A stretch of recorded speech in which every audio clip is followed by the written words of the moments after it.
Hey everyone, it's Tom Seymour. I'm going to be trying something new. I'm going to be working on a series called the $500 feature-length film.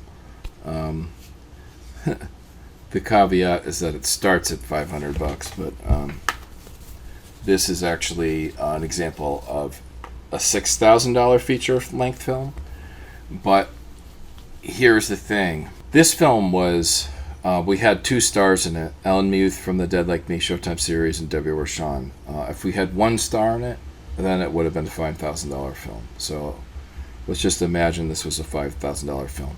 The reason why I think this might actually be something that you're interested in is that this is a film made by me, essentially a normal person who got together with his friends and made a $6,000 film. Okay, so this is a narrative film. Narrative films can be more expensive than documentaries. VHS Massacre 1 and 2 were $500 films. And I'll talk more about that in a different video. But we can refer to this as a $6,000 film. If you had one star, it'd be a $5,000 film, right? Okay, so this is a film called, it was originally called Mark of the Beast. This is like a new version of it. It's more than a director's cut. So I'm going to be talking about old footage and new footage. Okay, so now with stock footage, you can buy aerial shots that you may not be able to get. I mean, obviously drones are very cheap now, so you could go and grab this with a drone. Maybe cost you, get one of your friends as a drone, get them over there, shoot some drone footage. This footage is not a drone footage, and it's not stock footage rather. So we were able to marry the two types of footage together pretty easily, and I think it's believable. So this is essentially two of the people from the film crew dressed up in cheap sort of Party City robes, but in black and white. It looks pretty good. The makeup, the reason why the makeup is so good is because Lee Radzawan is this award-winning makeup artist, really incredible. And what we were able to do with that is this guy Bovino is this really accomplished theater actor, which is why his physicality is so good. That's why casting is so important. But he agreed to do it. But the way we were able to make it work is to basically we had that beast for 2 days because it took 7 or 8 hours of makeup to make that beast work, right? So we just had only 2 days with that outfit, and basically, by the time it was, even though they started very early in the morning and they had a team, Lee had at least 2 other assistants, I think. We only had maybe 3 hours of daylight left to shoot, so we managed to get a lot of shots in that time. And what you can do too is you see these shots of the forest and whatnot.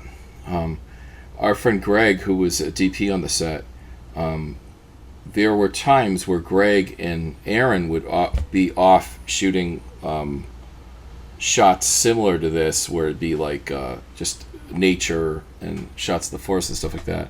At the same time, we were shooting some, let's say, interior dialogue scene inside. And so that's something you can do as well when you're shooting.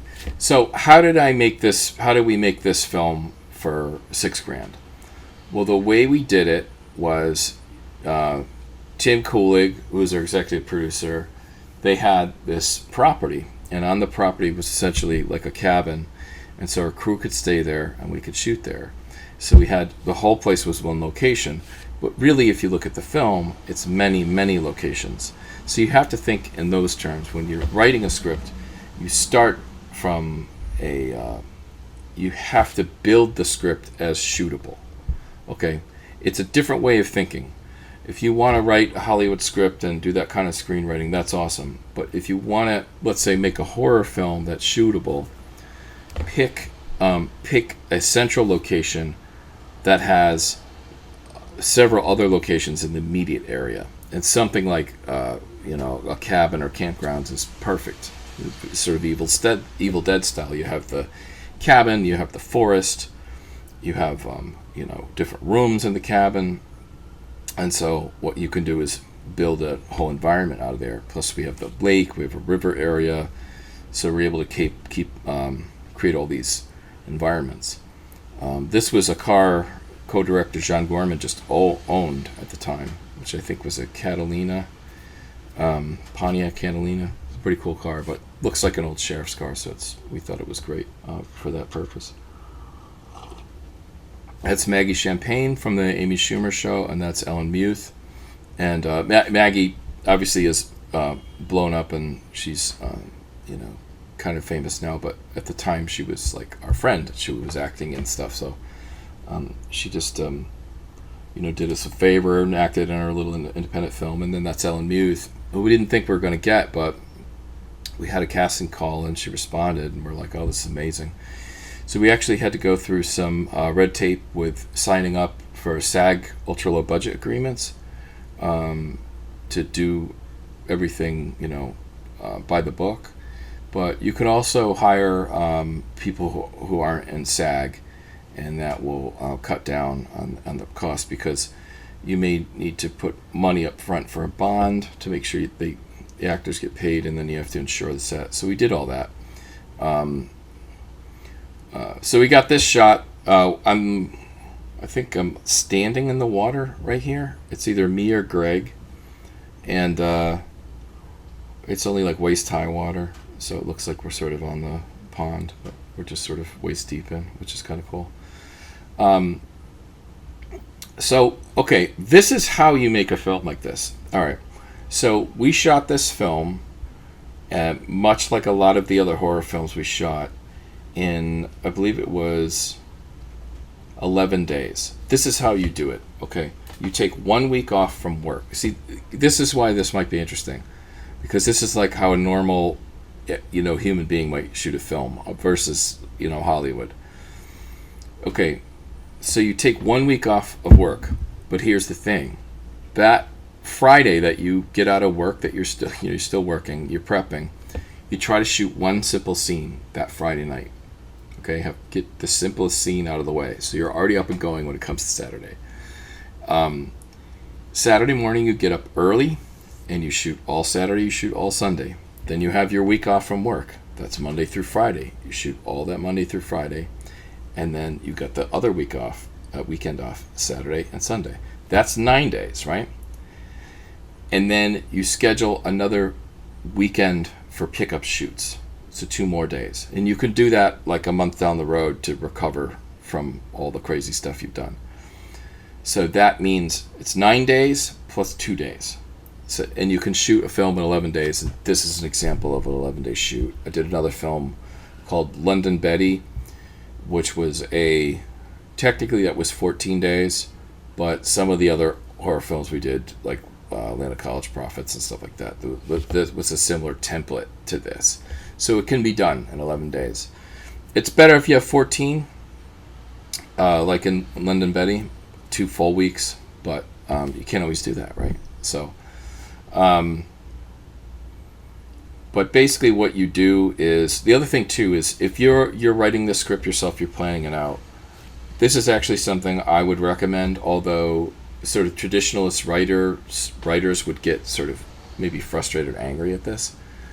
I would write a slightly shorter script. Okay, so here is the thing about feature-length films. Technically anything over an hour is a feature-length film. But then you get into the issue of, am I going to make a sellable product? Now, that is more flexible now because of streaming for various reasons. But my films have been sold to many companies over the years. The only minimum requirement I ever saw was only in one case, and they wanted a minimum of 80 minutes.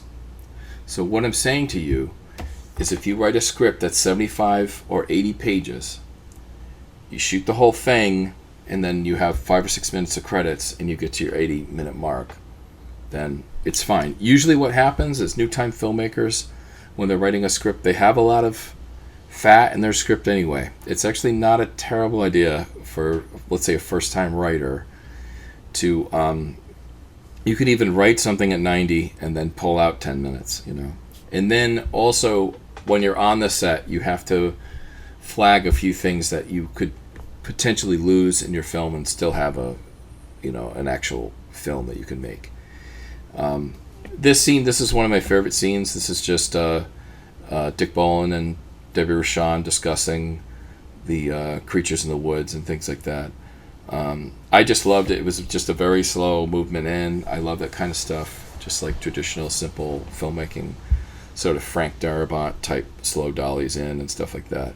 Although that was a zoom, because which obviously there is a big difference, but zooms can be very effective as well. The Canon camera we're using at the time had a very long lens on it, and you could do a very nice adjustable slow zooms like that. But we also had this dolly that allowed us to do various dolly shots, and you'll see as the film progresses, you'll see these quick dolly movements come up in some of the interior. And that had to do with the floor. We had good flooring in that cabin area and various things like that. And a lot of the sort of aesthetic and the production design was really done for us, because the cabins had a certain look to them, and had that rustic cabin look, and it was all real on location. The pool table, it's just a really old pool table that was there, so it has this. We deliberately did not describe the time period in which this took place. It's supposed to be sort of unknown to the audience. Although maybe you'd think, I don't know, is this 70s, 80s? Is it 90s? So doing that kind of thing for us, we were thinking that we were trying to make a sort of timeless horror film. And we deliberately didn't show any cell phones or technology, because we wanted to keep that element out of it. Obviously, this was a beautiful location. Now, if you're very careful, if you scout enough, you can find free, beautiful locations to shoot in. I mean, you may be able to hike somewhere and camp out and shoot that way. There are other ways you can sort of make it work. So the way we dealt with everyone's clothes and outfits in the movie is that basically everyone would plan their wardrobe and just bring it to the set. And because the film was so short, they could essentially just wear the same thing every day. Sometimes they'd go home at the end of the night and launder it and come back the next morning. But the actors were responsible for their own outfits. Everything was planned ahead of time and approved. And so everyone's got this sort of, I would say, it's not nailed to any one decade. Obviously, casting is important. But there are a lot of people who just want to act and want to be in films. Especially when the original footage was shot. This is like 2012, And so if you look at the technology now, the cameras have evolved. I currently own a Blackmagic 4K Pocket Cinema camera. If I was going to shoot a feature, I would shoot it with that. I have a cinema lens and a few other lenses. And if you have a decent zoom lens, I have a 14 to 44 and a couple prime cinema lenses. That's all you need. This is another. That aerial was a stock footage, Adobe stock footage that I put in there, which you can do now. There's all sorts of stock footage you could get to sort of make your film feel slightly larger than it is. And so this was the rock formation. This rock wall was right on the premises, as well as that brook. This is something John Gorman doctored up, this sort of shrine thing. And then, like I said, these are essentially like Party City robes. Doctored up, dirtied up and aged and stuff like that. So the script, when I finished it, to be honest, I don't think it was the most polished script ever. And we were kind of crafting it on the set, and then when I was in post, I was taking out more and more stuff. It's like something that I'd say as a filmmaker I evolved to over time is that you really don't need that much dialogue. This is Mark Bovina as a leopard doing this really excellent physical acting, which I thought was super cool. Again, that's just a slow zoom in to the woods over the lake. So it does help to have a few bells and whistles for your lenses, but don't be too snobby about it. Like, if that's going to keep you from shooting your film, shoot your film. There's a French film called Larget, and the film director shot with, I think he just had a 47 millimeter lens, shot the whole film like that. I forget the director. Was it Bresson? Anyway, famous director, but he shot his whole film with a 47 millimeter lens, which actually kind of up close. That's that's like a mid lens. It's not wide. So, but it's an incredible film. So,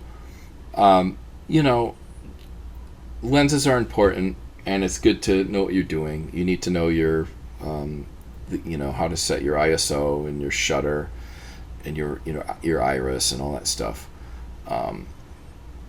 And I would discourage you from shooting on an iPhone, because this is a debate, but iPhones are about a $1,200 device. You could spend $1,200 on a cinema camera and get better result. So if you're serious about filmmaking, don't shoot it on an iPhone. And I think the argument against that was, well, I already have an iPhone. Well, next time you go to buy a phone, buy a $200 Android and a $1,200 cinema camera, and you know what? You'll get a better result. So, and that's not to say, I mean, I have a high-end Google phone, and I think it's good, but there's a reason films look the way they do. That's mostly because of the type of cinema lenses that are used. So this is funny with character's face in the foreground. We tried to play around with perspectives and stuff like that. We knew we were going to be shooting fast, so we tried to block, which means like you're picking where your actors are moving and where the camera is going to go. We blocked in ways to try to shoot a lot of dialogue within camera without too many over the shoulders and stuff. I mean, you'll see over the shoulders for sure, but there are situations where you see like multiple people talking at a table, or like that scene of Sherry and Dick. They're in front of the bed there, and it's just the two of them on camera. So they're, if you go back and you look at 90s independent film, there's a lot of this shooting for efficiency thing. It had to do with how expensive rolling on a film was and saving time, but there's an artistic quality if you do it the right way. So I think long takes have been really overused in recent years. It's so easy to do a long take, it's become like a lazy thing. But there are reasons to do long takes in regard to independent filmmaking that have to do with being artistic, but also saving time and stuff. There is a thing that holding the frame does and not cutting away does. This is an example. We shot this in silhouette. As the characters were moving onto the screen, I noticed characters were moving into the camera frame. I noticed how silhouetted it was, and we could have brought in light, but I talked with John, co-director, and we both agreed, let's try to shoot this in silhouette, and we sort of had them amplify their hand gestures and stuff like that. And I think it turned out well, but the whole scene exists within this frame. It doesn't cut away, and the camera is slowly zooming in. But what can come out of that is this sort of Tarkovsky idea. He thought holding the camera frame and not cutting away created a type of pressure, So I mean, there are two camps. Like if you think, oh, this is boring, but if the film was good, sometimes holding in the frame can add pressure. So it's not always a disadvantage to do a long take with dialogue and stuff like that. Another great horror effect by Lee Radzawan.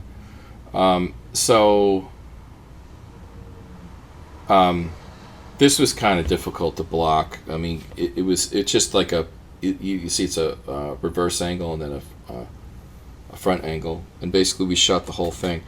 You would almost call this a master and a reverse master.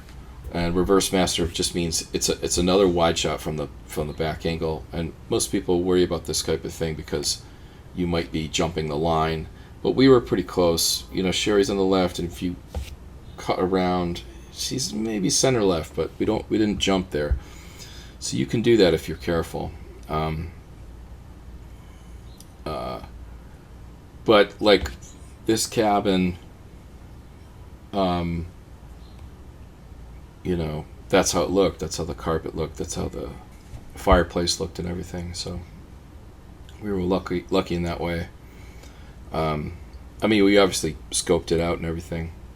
With modern technology using DaVinci Resolve, we were able to remove a lot of the grain. So I went in, and you still see there's some film grain here, which I actually really like film grain.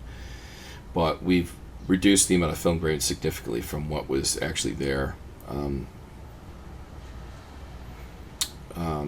And that helps when you're trying to match in modern drone footage and stuff like this. But you know, shots like this add to the perceived quality of your film, so you can splice that stuff in. So the place we shot was in the southern part of Connecticut, actually near Ledyard, near where all the casinos were and stuff like that. But there's those places, if you don't know, they're out in the middle of nowhere, so there's woods everywhere. So we did a lot of things with not having the beast available for this scene. Let's say you can get away with that using first-person perspective, like as if you're looking through the eyes of the beast, which you saw someone leering from the side of the forest over there. So, and then we used a cut-in of some of the footage we had with the beast. So there are ways around maximizing the footage you have, especially with special effects and stuff like that. But you know, we sort of had to work with within our limitations. But you know, a lot of films are like that. If you look at the Friday the 13th movies or Halloween or any of those, you don't see the killer that much, or Alien, you don't see the monster that much. That's one way of pulling it off, where you can make the monster seem like they're there on screen more than they actually are.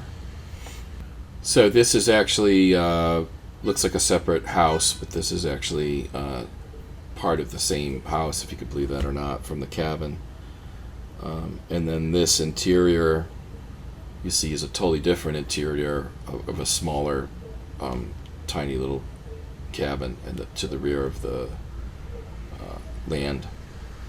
And again, this is sort of an homage to John Carpenter here. You have the slow zoom through this door. You have 1, 2, 3, 4, 5 people talking or acting, and the singular shot, you know. And you just got to make sure it works. Like, you know, does it work that, you know, is everyone's line on camera when it should be, and you know, does it work audio wise? And so if you plan out scenes like that, then things could actually move rather quickly. And you know, an old director's trick, I mean, there's a lot of debate about how to actually direct a film, because the greatest directors, people like Ridley Scott, barely talk to their actors, and the heavy lifting is done in the casting room. And you know, take Clint Eastwood, he doesn't talk to his actors very much. And so, and he directed Unforgiven, which is like the greatest Western ever made, you know. And Ridley Scott directed, you know, Alien and Blade Runner, and, you know, the best in the sci-fi genre.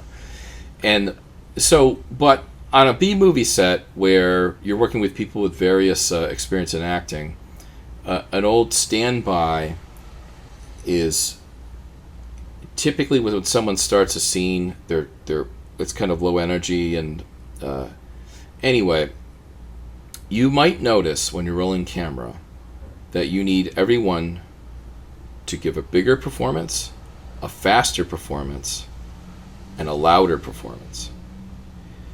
So, now, I mean, we're not, you know, it's got to be a specific film, you know, it's got to be a specific scene, and it's got to be a specific film. And so it's not unusual to just yell bigger, faster, louder, and that at least get everyone to sort of ramp up a little bit. Now, some people are professional actors, and they're doing really subtle work, and it's perfect. So, and those people may not listen to your direction anyway. They may be doing their own thing, and you know, that's fine. So, but it's just something. It sounds like a sort of hand-fisted way to direct, but when you're actually on set and when people are in front of the camera, usually you will find that people have to ramp up. And sometimes if you tell them, like, you know, hey, can you give me, you know, if the performance is too big, you say, hey, can you give me like 80% of that? We'll bring it down a little bit. Can you know, well, you may be like, if we need more, we need it to be bigger, faster, and louder. But that's usually the kind of direction I get, unless there's something functional in the scene. Okay, the character has to go here, they have to do this, they have to do this. You know, you kind of address the blocking. You don't necessarily address their performance, because you can piss people off. As well as saying bigger, faster, louder could piss people off, right? But frankly, often that is what you need. But, so, you know, take it for what it's worth. So, this scene, we've always struggled with this scene, just because it's, some of the camera angles and the blocking was, there's something about it that felt disjointed.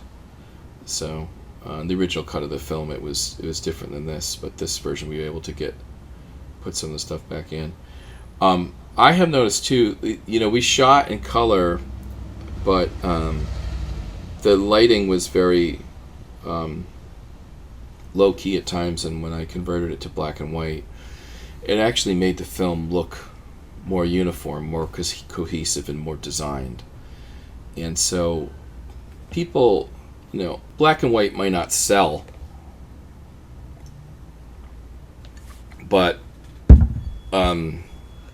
you can create it's easier to create a look in black and white, is what I'm saying.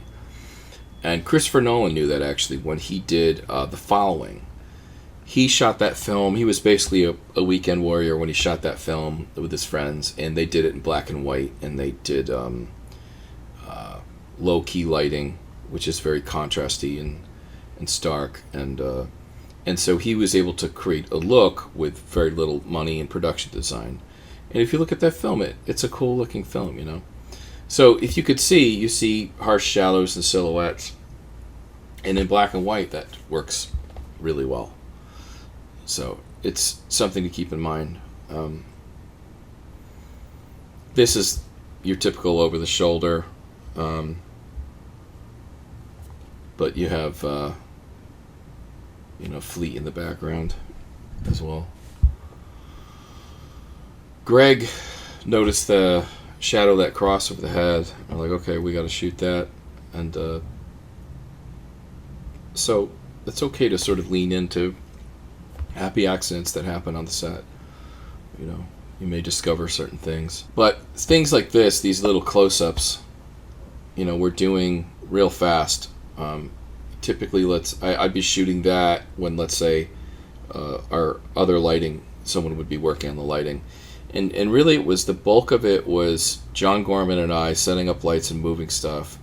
Greg Kistner and Aaron not only shooting some of this stuff, but second unit stuff, while John and I shot some of this stuff as well. So it was like a real hustle. This scene, the way this scene came out almost exactly the way I wrote it. And for me, that's not that usual. But I was really happy with this. It's a long scene, but there's a lot of things we do, a lot of camera tricks and movement, and to sustain the audience, a lot of audio cues. Tim Kulig did this score, had this really incredible music. Unlike the first sort of version of the film, which had this more adventure music, Tim brought it to more of a pure horror score, and I think it actually functions better this way. There's sort of a lot of things I think happened maturing in my filmmaking, and this film, Exorcism of Fleete Marish, I think is the best version. It's okay to have a lot of dialogue in a horror scene, a horror film. You know, dialogue fills the page. It's not action. Action takes a long time to shoot, so you can have dialogue, a lot of dialogue, but you don't want to bore the audience too much, so you do have to be careful about that. And then in the editing room, you really can reduce a lot of the stuff, and reduce the dialogue and all that stuff. A film can be saved in post-production for sure. They say a film is made 3 times. It's made when it's written, it's made when it's shot, it's made when it's cut. You know, you can add a 4th thing. It's perceived when it's watched. So the viewer changes it by their interpretation, you know. But essentially 3 times it's made. Greg got these. Greg's second unit camera was a Panasonic that shot really cool slow motion footage. So we're able to utilize that. I think it shot at a slightly lower resolution, 720p, to be able to get that many frames per second. But I think it could go pretty high, maybe 60 frames a second. And then you can see that's not slow-mo. It's got that stepped look, because that is footage forced to slow motion, so it doesn't look as good. Real slow motion looks very smooth. So, you know, this is the second time you see those, you know, glasses of stuff, and you're obviously storing it, board everything, and you're marking everything off, so you're cranking all that stuff, like, you know, all the cabin stuff. You take into account what setups you're doing and what shots you can grab from the same angle. It doesn't always work for everything, but for close-ups you could kind of bang out when you know you need them. So there's actually a huge amount of planning that goes into everything. There was loose storyboards. I draw storyboards in the back of my scripts. We are at about the halfway mark for Exorcism of Fleete Marish. This is sort of my, you know, how to make a, you know, low-budget independent film. And there's going to be a second part of this. So anyway, thanks for watching, and stay tuned for part 2, because we'll get more into budgets and hiring and pre-production and stuff like that. All right, thanks for listening.